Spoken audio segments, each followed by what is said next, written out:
আসসালামু আলাইকুম। চলো আজকে আমরা শিখবো একটা লজিক সার্কিট থেকে কিভাবে একটা ফাংশন তৈরি করা যায় এবং সেই ফাংশনের সাথে আমরা শতক সারণী তৈরি করতে পারি। আমাদের প্রথম কাজ হবে যে আমাদের লজিক্যাল যে সার্কিটটা দেয়া থাকবে খাতার মধ্যে সেটা ভালো করে তোলা, এবং তারপরে প্রত্যেকটা যে গেট আছে সেই গেটের পাশেই যে আমরা আউটপুটটা পাবো সেটা পাশেই লিখে দিব। ঠিক আছে? তো আমি ধরো এই লজিক সার্কিটটা আমি খাতায় আঁকলাম, আঁকার পরে দেখতে হবে আমার প্রথম যেই লজিক গেটটা আছে সেই গেটের ইনপুটটা কি। এটা একটা অর গেট, অর গেট মানে হচ্ছে যোগের কাজ করবে। সো এ বি যদি তার ইনপুট হয়, আউটপুট হবে হচ্ছে এ প্লাস বি। ওকে, তারপরে আসবে এখানে, এই হচ্ছে আমার প্রথম ইনপুট, দ্বিতীয় ইনপুট হচ্ছে এটা, তার মানে আমাকে এটা করে তারপরে এখানে যেতে হবে। তো এই যে নট গেট কোত্থেকে আসছে, বি থেকে আসছে, সো এটা হবে বি নট। আচ্ছা, আর এটা একটা এন্ড গেট, একটা হচ্ছে বি নট আর একটা হচ্ছে এদিক থেকে আসছে এ, তার মানে আমরা সাজায় লিখতে পারি এ ইন্টু বি নট বা এ বি নট। ওকে, আচ্ছা, এ বি নট যদি আমরা দুইটা ইনপুট পাইলাম, একটা এ প্লাস বি আর একটা হচ্ছে এ বি নট, এই এন্ড গেটের জন্য। এন্ড গেট মানে হচ্ছে গুণের কাজ করবে, সেটা তোমরা সকলেই জানো। সো আমরা এটাকে সাজায় লিখতে পারি যে এ প্লাস বি এতটুকুকে একসাথে করে ইন্টু এ বি নট। ঠিক আছে? আচ্ছা, আর এরপরে যেটা একটা লাস্ট একটা নট গেট আছে, নট গেট মানে হচ্ছে এর উপর একটা হোল বার চলে আসবে, সবটা নেগেটিভ হয়ে যাবে। ওকে, তার মানে আমি বলতে পারি F equal to A plus B এই ইন্টু এ বি নট, আর এই নটের জন্য একটা হোল নট চলে আসবে। ঠিক আছে? আমি লজিক্যাল যে ফাংশন সেই ফাংশনটা পেয়ে গেলাম, এই ফাংশন থেকে এখন আমি শতক সারণী তৈরি করব। তো আমরা একটু ফাংশনটা এখানে ক্লিয়ার করে লিখে নিই। F equal to A plus B into A B not, এই হচ্ছে আমার লজিক্যাল ফাংশন।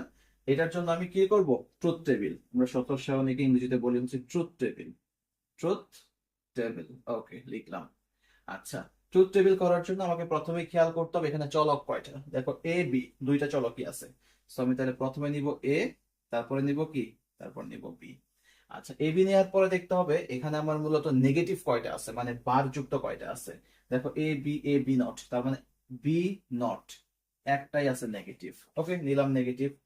এখন কাজ হচ্ছে যে আমার প্রথমে নিলাম হচ্ছে চলক, তারপর নেগেটিভ গুলো নিলাম। এরপরে দেখতে হবে যে আমার এই টোটাল ফাংশনটা তৈরি করার জন্য প্রথমে কোনগুলোকে আগে একসাথে করতে হবে। দেখো এখানে হচ্ছে এ প্লাস বি একসাথে এবং এ বি নট এটা একসাথে, এটাকে করে তারপরে এটা করে এই দুইটাকে একসাথে গুণ করে দিতে হবে। তাই তো? তার মানে আমি করব কি, প্রথমে এ প্লাস বি করব, তারপরে হচ্ছে এ বি নট করব, এই দুইটা করে দেন এই দুটাকে গুণ করে দিতে হবে।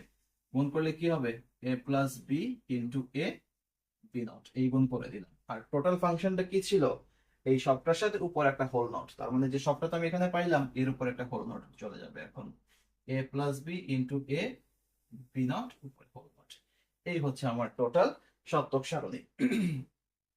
ওকে, হেডিংটা শেষ। এখন কাজ হচ্ছে আমি ঘর কয়টা নিব। মনে রাখবা, কোন একটা শতক সারণীর মধ্যে যদি চলক দুইটা থাকে তাহলে ঘর হবে চারটা, কারণ এখানে এ বি দুইটা চলক আছে।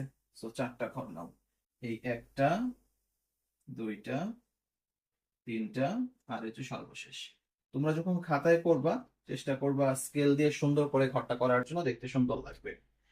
তো এ আর বি দুইটা চলক, নিয়ম হচ্ছে শেষ যে চলকটা থাকবে সেটাকে প্রথমে জিরো ধরতে হবে, তারপরে ওয়ান। এ আর বি এর শেষ চলকটা হচ্ছে বি, সো আমি প্রথম কথা বলবো জিরো, এরপরে ওয়ান, জিরো ওয়ান, মানে একটা জিরো একটা ওয়ান, একটা জিরো একটা ওয়ান, এইভাবে যাবে। এর আগেরটা হবে ডবল জিরো ডবল ওয়ান, এই বসানো শেষ। এখন কাজ হবে যে আমার পরে কি আছে, পরে বি নট আছে। বি নট মানে হচ্ছে আমার বি এর ঘরে যেই বিট গুলো আছে তার বিপরীত হয়ে যাবে।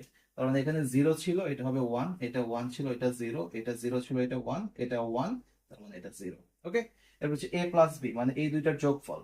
তো জিরো জিরো যোগ করলে জিরো, জিরো ওয়ান যোগ করলে ওয়ান, এটা ওয়ান, এটা ওয়ান। ঠিক আছে?